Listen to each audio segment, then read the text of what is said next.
আসসালামু আলাইকুম।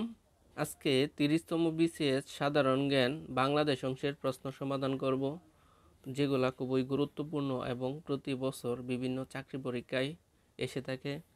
যেমন বখতিয়ার খলজি বাংলা জয় করেন কত সালে? 2004 সালে। প্রাচীন চন্দ্রদ্বীপের বর্তমান নাম কি? প্রাচীন চন্দ্রদ্বীপের বর্তমান নাম বরিশাল।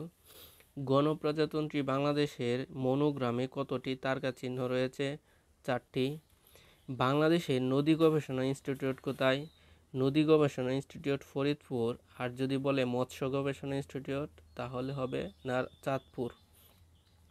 সাগরকন্যা কোন এলাকার ভৌগোলিক নাম? সাগরকন্যা ভৌগোলিক উপনাম হচ্ছে পটুয়াখালী। পূর্বাশা পত্রিকার সম্পাদক কে ছিলেন? পূর্বাশা পত্রিকার সম্পাদক ছিলেন হচ্ছে সঞ্জয় ভট্টাচার্য। বাংলাদেশের নির্বাহী বিভাগ হতে বিচার বিভাগ কবে পৃথক করা হয়? 1/11/2007। 6 দফা দাবি কোথায় উত্থাপিত হয়? লাহোরে।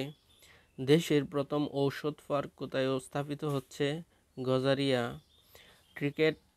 ক্রিকেটে বাংলাদেশ কোন সালে টেস্ট মর্যাদা পায়? 2000 সালে। বাংলাদেশের জাতীয় ফল কোনটি? বাংলাদেশের জাতীয় ফল কাঁঠাল। এই ছিল 30তম বিসিএস সাধারণ জ্ঞানের খুবই গুরুত্বপূর্ণ কিছু প্রশ্ন।